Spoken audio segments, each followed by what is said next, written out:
Japan technology के मामले में हमेशा से ही दुनिया से कई कदम आगे रहा है। आज पूरी दुनिया जहां 2022 में जी रही है, वहीं जापान 2122 में जी रहा है। ऐसा हम हवा में नहीं कह रहे, बल्कि जापान के आविष्कार देखकर आपको खुद यकीन हो जाएगा, क्योंकि जो टेक्नोलॉजी आज जापान के लोग इस्तेमाल कर रहे हैं, भारत को उस लेवल तक पहुंचने में अभी लंबा वक्त लग सकता है। पहले कैस्टल पेयर से लेकर पहले लैपटॉप तक, और यहाँ तक कि रोजाना सोशल मीडिया पर इस्तेमाल किए जाने वाले इमोजीज का आविष्कार भी जापान में ही किया गया है। लेकिन इसके अलावा भी ऐसे कई आविष्कार हैं जो आपको सिर्फ जापान में ही देखने को मिलेंगे। जानने के लिए बने रहिए वीडियो के अंत तक। Number 1 is colour changing dresses.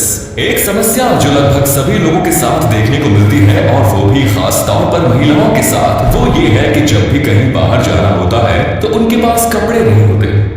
Japan ने इस समस्या को सुलझा दिया है, क्योंकि इस देश में आपको ऐसी ड्रेसेस देखने को मिलेंगी जिसका कलर और डिजाइन आप अपनी मर्जी के मुताबिक सेट कर सकते हैं। यानी हर पार्टी के लिए नई ड्रेस लाने का झंझट खत्म हो जाएगा और आप एक नए लुक में पार्टी एंजॉय कर सकते हैं। Intelligent walking chair. जापान के लोगों को हर चीज व्यवस्थित पसंद आती है। अक्सर एम्प्लॉयज अपनी शिफ्ट पूरी होने के बाद ऑफिस में चेयर्स को इधर उधर अव्यवस्थित तरीके से छोड़ देते हैं। इसीलिए जापान के वैज्ञानिकों ने ऐसी चेयर बनाई है जो अपने आप अपनी सही जगह पर जाकर पार्क हो जाती है। केवल आपको चेयर के सामने खड़े होकर ताली बजानी होती है और चेयर अपने डेस्क के पास पहुंच जाएगी। इन चेयर्स को वाईफाई की मदद से भी कंट्रोल किया जा सकता है और इनमें 360 डिग्री घूमने की क्षमता भी होती है। Next is design in paddy fields. अगर आप जापान के खेत देखेंगे तो वहां पर इस तरह के बेहद ही खूबसूरत और आकर्षक डिजाइन बने हुए नजर आएंगे। इन डिजाइन को देखने के लिए हर साल बड़ी संख्या में सैलानी जापान आते हैं। असल में इन डिजाइन वाले खेतों में चावल की खेती की जाती है। चावल के खेतों को भी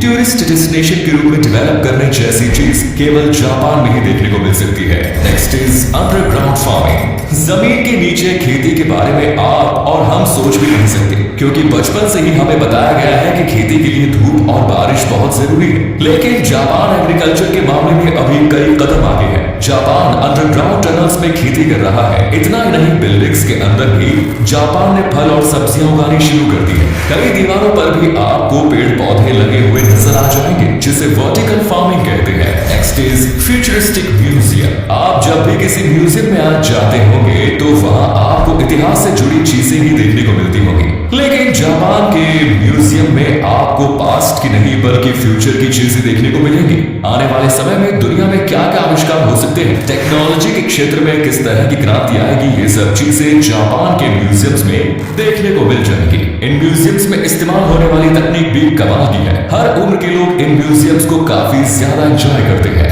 next is digital girlfriend. Japan में सिंगल युवाओं की संख्या भी लाखों में है। ऐसे बहुत से युवा हैं जिन्होंने शादी ही नहीं की। इन लोगों की तन्हाई को कम करने के लिए साइंटिस्ट्स ने डिजिटल गर्लफ्रेंड बनाई है। ये गर्लफ्रेंड एक एनिमेटेड कैरेक्टर होती है जो आपको मोरल सपोर्ट देती है। इनके अंदर फीलिंग्स भी होती है, आपसे एक रियल गर्लफ्रेंड की तरह ये बात करती है। युवा इन डिजिटल गर्लफ्रेंड्स के साथ डेट पर भी जाते हैं। सिर्फ एक चीज को छोड़कर बाकी हर तरह से डिजिटल जीएफ एक रियल गर्लफ्रेंड की तरह एक्ट करती है। Next is tie umbrella. Japan के लोग हर वक्त अपने साथ छाता रखते हैं। हर जगह आपको छाता के स्टैंड्स भी बने हुए नजर आ जाएंगे। लेकिन कई बार लोग छाता ले जाना भूल जाते हैं या फिर उन्हें पकड़ने के झंझट से छुटकारा पाना चाहते हैं। ऐसे लोगों के लिए वैज्ञानिकों ने टाई वाले छाते का आविष्कार किया है। इन छातों को आप एक टाई की तरह कैरी कर सकते हैं और जरूरत पड़ने पर आप इनका छाता बनाकर धूप और बारिश से बच सकते हैं। Next is transparent TV. Sci-fi फिल्मों में दिखाया जाता है कि किस तरह ट्रांसपेरेंट टीवी और मॉनिटर का इस्तेमाल करके सब कुछ कंट्रोल किया जा रहा होता है। एक बड़ा कंट्रोल रूम होता है जिसमें चारों ओर ट्रांसपेरेंट स्क्रीन लगी होती है। इस तरह की स्क्रीन्स और मॉनिटर जापान के वैज्ञानिकों ने सच में बनाए हैं। हवा में ही कंप्यूटर का इस्तेमाल किया जा सकता है, जिसमें किसी भी प्रकार का बटन या फिर ठोस बेस मौजूद नहीं होगा। Next is solar lighter. Japan के लोगों के बीच सिगरेट पीने की आदत काफी बुरी है, इसीलिए लोग अपने साथ हर वक्त लाइटर कैरी करते हैं। लेकिन लाइटर के साथ एक समस्या ये आती है कि इन्हें फ्लाइट या फिर ट्रेन में नहीं लेकर जाया जा सकता। अगर आप स्मोकिंग करते हैं तो कभी ना कभी आपसे भी सिक्योरिटी ने लाइटर बाहर निकालने के लिए जरूर कहा होगा। वहीं जापान में लोग सोलर लाइटर का इस्तेमाल करने लगे हैं। ये एक छोटा सा लाइटर होता है जो धूप में रखने पर काम करता है। इन लाइटर्स में फ्यूल खत्म होने की भी समस्या नहीं होती, क्योंकि पूरी तरह रिन्यूएबल एनर्जी से ऑपरेट होता है। Next is capsule hotels. Japan में जगह की काफी कमी है और होटल्स का रेंट वहां पर बहुत ज्यादा है। इस समस्या को दूर करने के लिए जापान ने अपने यहाँ कैप्सूल होटल्स बनाए हैं। इन होटल्स में इतनी जगह होती है कि एक व्यक्ति आराम से सो सकता है। कैप्सूल के अंदर चार्जिंग पॉइंट और लाइट जैसी सुविधाएं भी होती है और साथ ही अटैच टॉयलेट बाथरूम भी इन होटल्स में होते हैं। रेलवे स्टेशन और एयरपोर्ट्स के आसपास आसानी से इस तरह के होटल्स मिल जाएंगे। जिन लोगों को केवल रात में सोने के लिए होटल्स चाहिए होते हैं उनके लिए ये बिल्कुल परफेक्ट है। टॉयलेट इन एलिवेटर्स। जापान के गगनचुंबी इमारतें बनी हुई हैं और उन सभी इमारतों में लिफ्ट भी लगी हुई होगी। जाहिर सी बात है, लेकिन लिफ्ट के अंदर टॉयलेट सीट्स भी आपको लगी हुई नजर आ जाएंगी। ऐसा इसलिए यदि किसी प्रकार की इमरजेंसी में लिफ्ट बीच में अटक जाती है या पावर कट होता है और उसमें लोग फंस जाते हैं तो लिफ्ट में फंसे लोग टॉयलेट का इस्तेमाल कर सकते हैं। Next is hi-tech symmetries.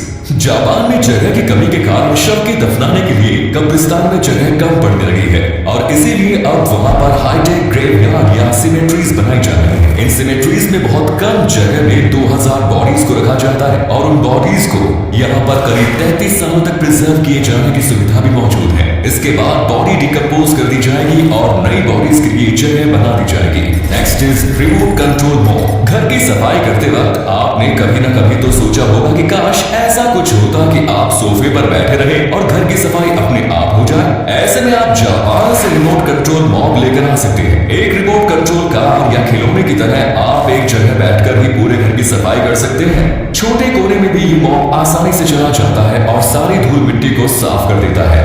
Next is chopstick fan. कई बार खाना गर्म होता है तो उसे फूंक फूंक कर खाना पड़ता है। ऐसा ही जापान के लोगों के साथ भी होता है। जापान में नूडल्स काफी पसंद किए जाते हैं, लेकिन कई बार गर्म नूडल्स के कारण लोगों की जीभ जल जाया करती थी। इस परेशानी को दूर करने के लिए जापान के वैज्ञानिकों ने चॉपस्टिक में ही एक पंखा लगा दिया है। इससे जापान के लोगों को फूंक मारने का कष्ट नहीं करना पड़ेगा।